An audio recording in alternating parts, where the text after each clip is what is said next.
Hi everybody. I'm going to talk in this video about the biggest causes of damage to twin flames and what you can do about it. So first of all, some of you don't know me, of course, so my name is Rémi. I've been in the helping field now for 50 years, 50, and my specialty has been couple and family therapy and working at helping to heal trauma in individuals and relationships. So, and I've been a twin flame in relationship with my beloved Jill for 10 years until she became really sick and ended up withdrawing from the world about 3 years ago. So I've had to learn a lot going through purification by fire and in my relationship, in my life, and so on. So I've learned from talking with a lot of clients and webinar participants and so forth what some of the patterns are in terms of what creates some of the biggest damage for twin relationships. So part of the issue is let's start it with this lifetime, and then we'll look more broadly. So if you consider in terms of this lifetime, a lot of twin flames have gone through really sizable childhood trauma. So what the result of that is that many of us have a hard time trusting. A lot of us have a hard time giving. A lot of us have a hard time receiving.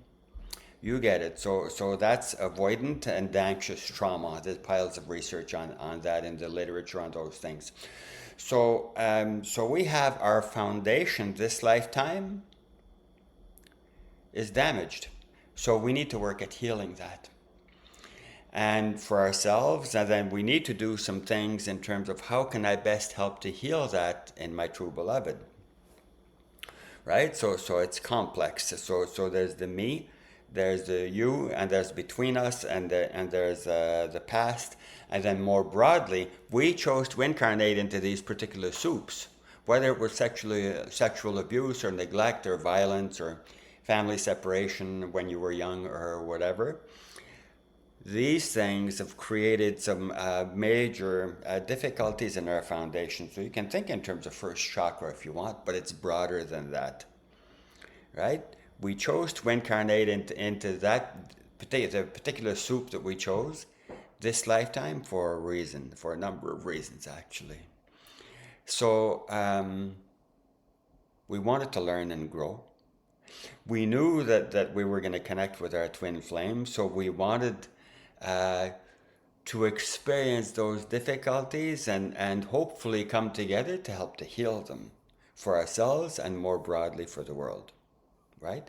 If you think in terms of we connect with energies more broadly, so collective consciousness, then as we clear more and more, we're clearing for ourselves and we're also clearing energies around us, and gradually, eventually, we send out more positive energy and more healing energy to the world. So some of the results of these bonding wounds of attachment from the first year and a half of life, which almost all of us don't remember, we have reactions to that. So some of us have anxious bonding. We're just yikes, and we're afraid, and we withdraw, but we also may have developed some real major avoidance, not being in touch with our suffering, and we just shut down. So as we shut down ourselves, we shut down the other guy, our true beloved.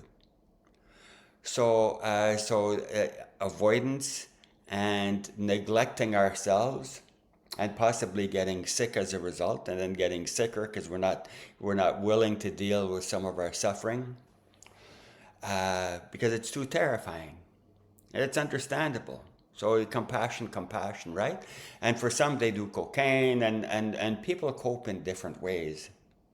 So there's this thing called externalized trauma. So we put it out into the world, and we may lash out, we may go run around and have affairs with somebody else, and etc. drugs and alcohol and so on, avoiding our mission and so on. And we may have internalized trauma where it goes inside of us and can result in suffering like anxiety, depression, and so on. And we have a hard time dealing with that. So our ways of coping is to try to shut down more. And for some people, they've done lots of healing work, but then with traditional forms of helping, like research shows, for example, that most psychologists don't think about the soul and past lives and so forth. It's just not on the radar for them. So many helpers are only able to help you a little bit in terms of this lifetime, and they miss the bigger picture, bigger, broader picture, in terms of we're here to help transmute those various energies for ourselves, to help our beloved to do that if they're willing, and beyond that. So part of what happens as a result of these energies is that we get attacked energetically. There's a law of the universe that says like attracts like, right? So various negative energies come our way. So there are various other layers, various other types of things that we can be impacted by that we often are, like curses and entities and past life vows of celibacy and so on, right? So so all of these things can be healed really powerfully, effectively, without a whole bunch of trauma. And that's part of what you may want to do. So let me do a little bit with you now. So one of the things that happens is that we can be overwhelmed by all this stuff. There's so many different layers and so on as we become more and more sensitive, more sensitized to the various layers of trauma. So one of the things I used to do back in the old days, I forget how long ago, 15 years ago or something, I used, there's a spray that you can get in the health food store called Rescue Remedy. You freak out, and this helps you to calm down right away. So it's a temporary thing, but if you want to accomplish a particular thing, like meeting your beloved, or applying for a job, or going to a scary place, you can use that, and it's a temporary fix. That's great. Another one that you can do, it's called a golden bubble. So do that now. Imagine being in a golden bubble where you're protected from all outside negative energies. So the negative energies in the world, there's so much chaos these days, oh my God, right? So from that, and you're protected also from your unconscious, all the lower basement stuff. So you're more connected with your higher, wiser side, your heart, and so on. So do that just now. Get yourself grounded. So have your feet flat on the floor.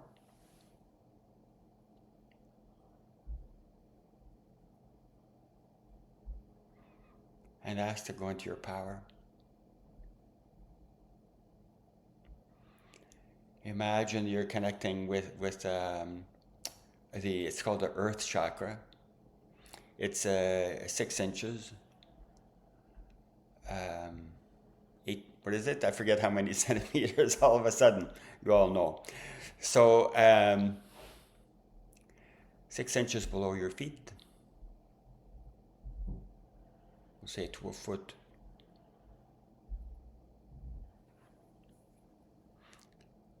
So that's about 30 centimeters.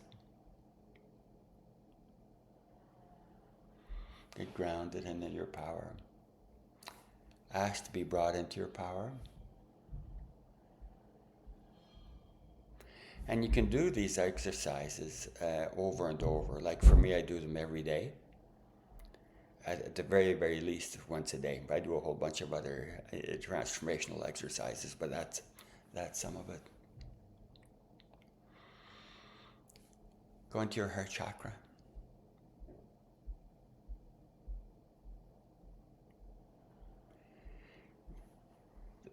This next piece is called, some people call it self-compassion. So left hand to your heart chakra. Go to your higher heart, which is 6 inches higher, 15 centimeters. And your other hand, get down to your belly, to your inner child.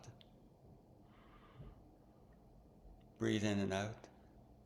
Compassion.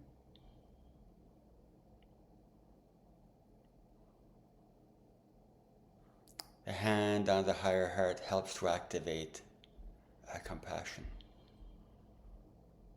Give kindness and tenderness now. Send that down to your belly, to your inner child.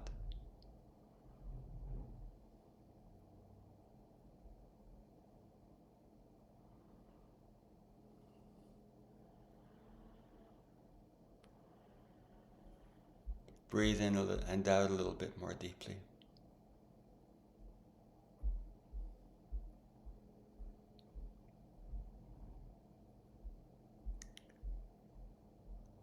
Kindness and tenderness.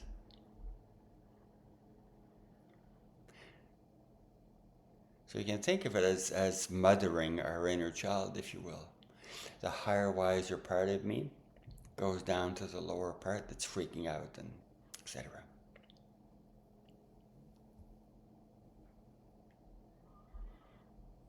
If you're willing if you're able to, send compassion to your true beloved, your twin flame, or other quantum relationship, and send them compassion. You don't need to know if it's your twin flame or not. Just quantum.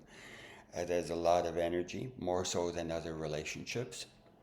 It's powerful, and we can disrupt each other, right? As I receive intense energy from you, it activates some of my stuff. It activates my heart. Oh my gosh, I want more.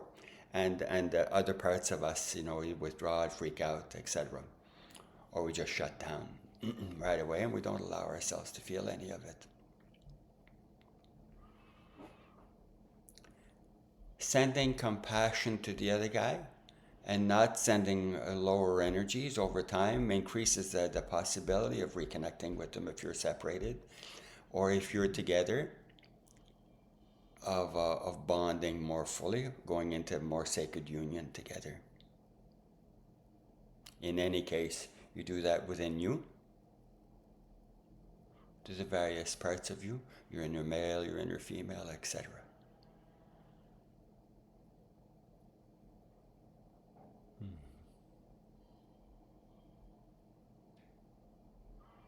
Good. Good. It's greater peace. Good.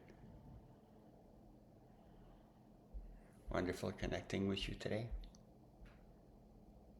Namaste. If you want to know more about me and who I am and what we do, just have a look at the info at the end of this video.